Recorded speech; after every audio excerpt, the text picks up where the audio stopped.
In India, there are about 129,000 centers now existing. And these 129,000 are in various formats. The income generation in these CSCs varies from 5,000 to 50,000 rupees in a month. There are entrepreneurship challenges in the rural India to generate. I think one of the biggest challenges we face today is in order to create entrepreneurship. One of the also achievement of CSC is to create micro enterprise in rural India, which is what is our objective. And these micro enterprises are unique. We have collected some 50 stories of micro enterprise in rural India through the CSC initiative, which is actually very laudable in the sense in rural India to create an entrepreneurship of that nature itself is a big achievement. And some of these stories are unique. We have one of the VLE in Andhra Pradesh in one panchayat who is an MTech in IIT Mumbai and runs the Common Service Center. We also people running common centers at VLE who started this as the first time a business and then try and grow. Started with some 1,000 rupees income and today earn about 40,000 rupees through the various interventions which have taken place.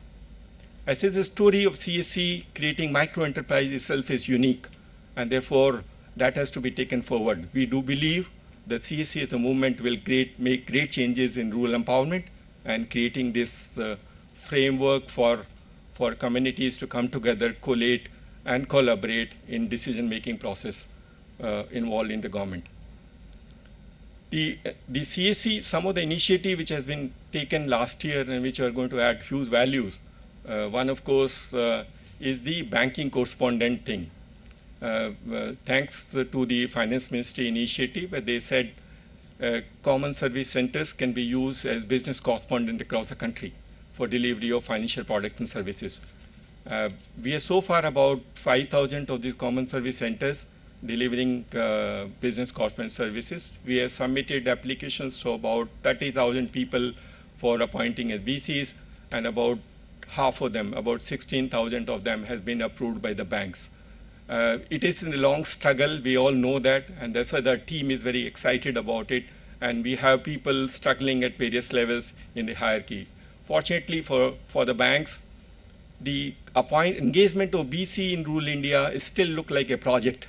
I think most of the interactions which we had the bank organized workshop in various states, almost all of them, we have been requesting the banks to consider engagement of BC in rural India as a business opportunity and not as a project. I think we are still to go a long way to change that mindset. Once the banking community realizes the BC as a business opportunity, then the things will change and then whole game plan also work accordingly. As I said, we are struggling and we are still passionate about it. The whole team is excited because that becomes a key service delivery. If we can engage all 100,000 of these guys as a BC, it is going to be a game changer for the CSC movement. The second project which was approved, the second initiative was thanks to the DG UID who said they want a permanent UID centers. The CSC ecosystem provides the best framework. And that's how they started. We started signed an agreement and saying that all the CSCs can become permanent UID centers. Today we have about very close to somewhere about 700 centers as permanent UID centers. We want to grow by December some 5,000 numbers of permanent UID centers. But it's a huge opportunity for communities to come to the center, avail the facility of creating a UID and other associated services linked to UID. Once we also have one of the services which we recently launched is printing of Aadhaar card through the CSCs. And in fact, in last 10 days, we got 30,000 Aadhaar card printed through the CSCs across the country. And it is the technology part of UID server not able to take the load, but I think we can go phenomenally and assist and help the UID and other stakeholders in getting this service delivered to the common man in getting a printing Aadhaar card. The second one which is likely to come forward, waiting for some integration, is updation of record, which is a huge opportunity because a lot of people who have created a UID card will like to change their records, either mobile number change or location change or name change or spelling mistake change. That will take about another fortnight where we formally get launched the service. So UID will be a game changer in that sense that it will create communities to come together to these common service centers and avail this facility. Linked with UID is also an authentication service, which is still to go because the authentication is used by the various service users with the various government departments. Once the DBT and other related systems start working on it, authentication will become one more additional services with the UID. The third the initiative which happened and which is very critical, thanks to Mr. Shukla, who took the lead, and actually it's a great, you never imagined the Election Commission can be such a great partnership for us, because we signed the agreement. In fact, I was telling you, we are feeling guilty that after signing agreement, we are not able to formally launch it. Our integration process is taking longer than what we were expecting. But we do believe that election services across the country related to this, through this common service center, will also be great benefit for the community as well as for the CSC entrepreneur in order to generate income of that nature. Most of the things related to delivery or election service have been sorted out. We are now in the final process of closing integration, and as we formally launch in few states across, it will be starting in that. These are few of the things which we had done. We also took in the initiative in creating an advocacy for CSC. So we have done a lot of workshops across the states. We wanted to actually organize a CSC Diwas also in district, because we do believe that the involvement of district magistrate and district e-governance society in the process of hand-holding the communities involved in the CSC system is also very critical. And of course, this year we've not been able to do, but I think we do plan to organize the CSC Diwas and similar initiative at the district level. Secretary was telling me that we should organize this workshop more at the state and the district level. I think we will take that and probably try and organize this, because the movement has to be carried forward, and all stakeholders, including at the grassroots functionary level, need to be involved in the process of the CSC ecosystem. With these initiatives, we do believe that it will be possible for us to create a viable commercial business model, empowering communities, and for private sector to extract the benefit out of the ecosystem. But there are few challenges still left, and these challenges, I will just put those challenges across, because we have formed this working group discussion in order to address those challenges, try and make some recommendations which the government may like to consider at some point in time. Some of the challenges which actually come are in regard to some areas still left out. See, the whole essence of CSC scheme was the geographical equitable spread, because it's to be spread in every corner, every community, irrespective of location, distance, otherwise, and other constraints, but CSC has to be located in every location. There are about 10,000 of these CSCs still missing for various reasons. Some are Naxal affected areas, some are difficult areas, some SCA not taken initiative and fill up the gaps, but there are about 10,000 of these. These need to be filled up. We need to address, and how do we fill up? What is the mechanism in order to fill up? Because without filling up that gap, it is difficult for any government department to deliver services across the country, because they can't do in piecemeal. They need to do uniformly. You can't have half electronically delivered and half delivered in a manual process. So the geographical equitable distribution is an essence of the CSC scheme, and all the SCA and the other initiatives which are required to be done need to be taken in order to create, whether it's the tribal areas in remote location or hill areas with thick population, we need to create a CSC there in order to address what is actually essential in order to empower the communities. That is the first part of the challenge. The second part, of course, related to little infrastructure part of them. Some of the state government has allowed the space in the panchayats to be used for infrastructure, and some more states, we have been requesting them and addressing, saying that if you can provide the space in the panchayat, it's become a little more visible as compared to locating in the individual shop of a VLE. So the space remains a constraint, but I think space also needs to be addressed both by the government department. This scheme does envisage, in the initial part of the guideline, it was said that government departments or state government may provide government space to the CSC in order to locate them. But I think it has been taken only by panchayat department, the school department, which has also space available, and not been able to address that issue. So we need to work out how do we address the constraints of states. The third, of course, is the connectivity. The connectivity still remains a critical factor. Without connectivity, the CSC has no existence. The whole connectivity is the key to CSC. And therefore, the BSNL, of course, was asked to address the issue of connectivity, but there's still a large number which still remain outside the framework of connectivity. We have prepared some proposals and given to DIT for consideration, whether we can rework or something of that nature. We will also request the working group to debate and discuss how do we address the issues of connectivity in those villages. The fourth, of course, remains the power, which is beyond the discussion forum, the working group to make recommendation. But I think you can debate and discuss whether solar an alternative or some other mechanism, or low cost PC, low power consuming PC or laptops as an alternative can work and address the issues on power. These are infrastructure issues which still remain to be addressed, and we can, through the working group discussion today, work out recommendations which can meet the, which can be considered by the DIT at some point in time. The other issues relate to the effort of, as I mentioned, some of the state government trying to put parallel structures. Like in one state, they said for RTI, they started creating separate front end. And some other have some service provider who are trying using that framework to put front end of that nature. Of course, DIT has been requesting all the state government to integrate, but I think some advisory to the state in the similar analogy of what Jharkhand and Rajasthan has done will help the CSC movement and create a sustainable micro enterprise rather than replicating the effort in that sense. Of course, one of the issues is the creating lies with the SCA in building the infrastructure required of the VLE. Some VLEs still have one computer or two computers, but I think we need to increase and enhance the VLE infrastructure to address the various kind of services which are being launched.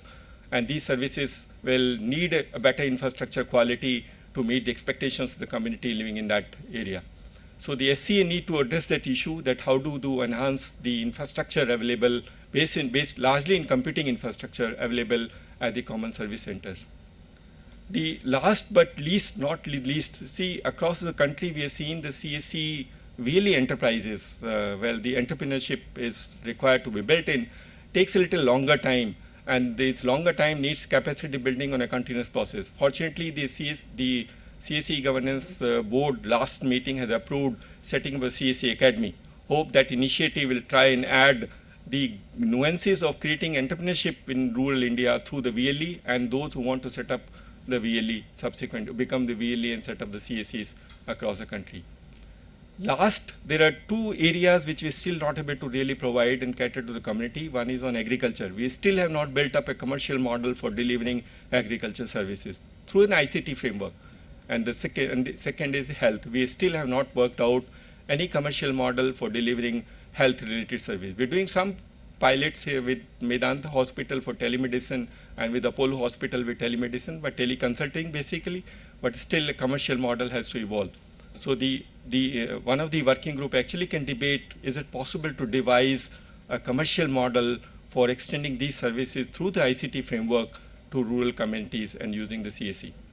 As I said, CSC, for all of us who are involved in the CSC, whether CA, VLE, state government, and the CSC governance services, this is basically a movement of empowering communities, and we will strive to achieve this through whatever mechanism we can build in.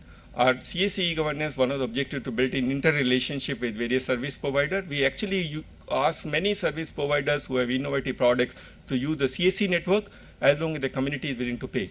Our principles are same. I think that 60% of what you charge has to go to the VLE, and the balance has to be then distributed among the various stakeholders. Some want to come in that fashion, some still don't want to come fashion. I think various service providers across the country who want to use the network and empower communities can actually help and associate with the CSC governance services in doing the same. I hope the working group sessions will bring out certain changes for a road ahead for the CSC e-governance services and for the CSC movement, and these recommendations will help us in strengthening the ecosystem. Thank you very much.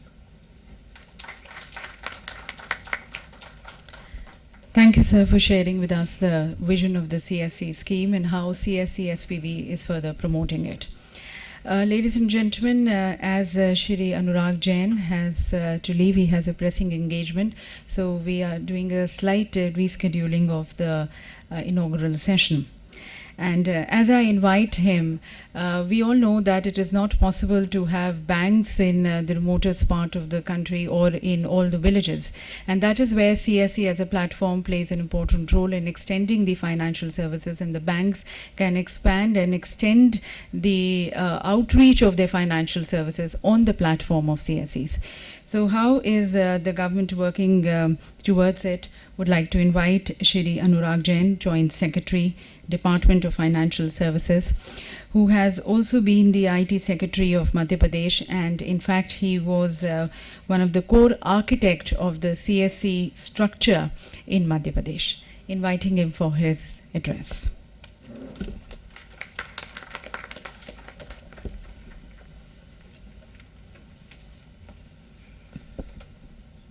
Respected Satyanarayan sir, respected Dias, when I was invited for this program, initially I had said no because I had a board meeting at 10 o'clock.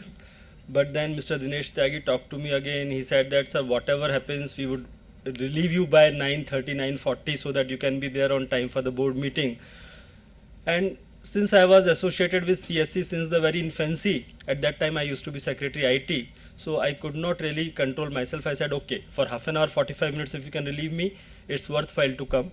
And I am extremely sorry that I would be just speaking and leaving. It would have been really worthwhile to listen to a galaxy of speakers, especially Satyanarayan sir, Aruna ma'am. I mean, they have done the kind of pioneering work which I used to keep reading even after coming out of the IT sphere. I joined financial services 2 years back, but still I think the IT department is great. They have still kept me connected to the portal.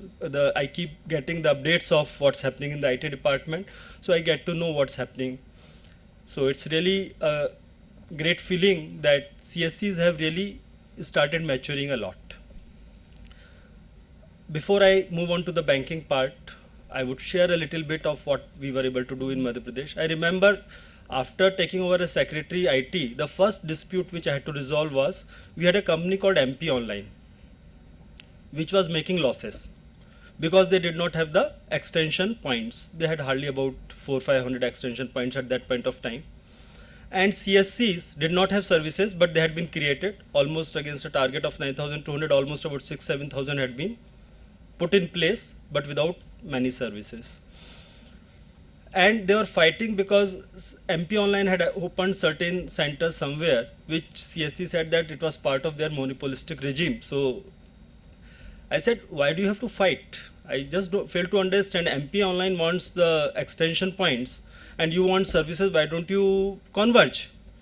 And then we created the first tool that MP Online would work only in the urban areas and CSCs would take all the services of MP Online in the rural areas, and suddenly MP started being talked about as a happening place because CSCs became viable in Madhya Pradesh. That was one of the first few states where CSC experiment was found to be successful, and the main reason behind that was MP Online, all the service, almost they had tied up with lots of other players, but they did not have these extension points.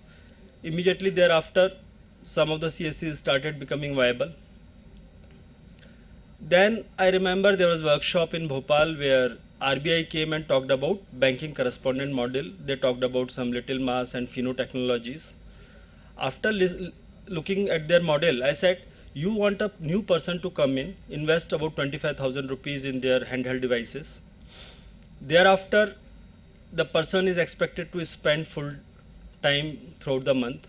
And then the kind of services you are talking about, he will end up making another 2,000-3,000 rupees, at most 4,000 rupees.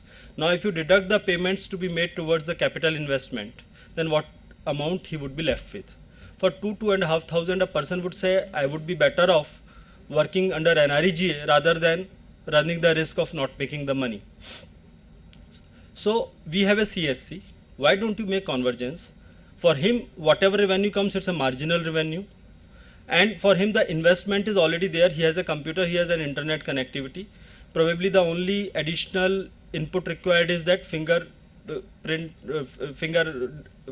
matching device, which at that time, if I remember correctly, was about 5,000 rupees.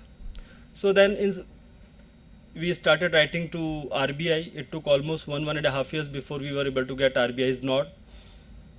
When we got RBI nod, we requested State Bank of India. They were very proactive, and TCS was the software provider for State Bank of India, and incidentally MP Online also had TCS as the service provider, so we were able to play that bridge, and that connectivity module was created. And after that connectivity module was created, the only hitch left was that under the RBI circular, only Section 25 companies could become the banking correspondents. So we said, okay, ISECT and NICT, these were the two SCAs. In Madhya Pradesh, there were 5 SCAs at that point of time. Out of 5, these two had Section 25 companies. So I said, okay, let's go ahead at least in these areas. Once the model is proven to be successful, it can be replicated elsewhere. And we were very happy to see that one of the business correspondent, I don't know, Mr. Dilip talked about income being up to 50,000. I am talking about 2010-11, a business correspondent somewhere in Indore, must be an ICT man, was earning about 70,000 rupees a month. Because he was so innovative, that not only the banking services, actually bank started giving commission on the loan accounts also. If you open a bank account, bank would give you something like 10, 20 rupees, something like that.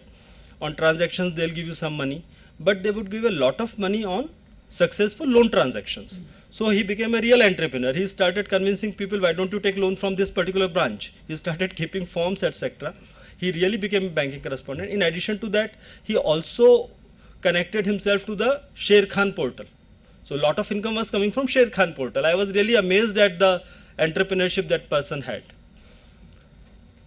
That was about the time Mr. Nandan Nilekani made a visit to Madhya Pradesh, and then we showed him around. He was impressed. He said, then why don't you undertake the UID structure straight away, because what we are looking for, you have the full infrastructure working as a working model. But finally that could not come through because there were lots of issues involved.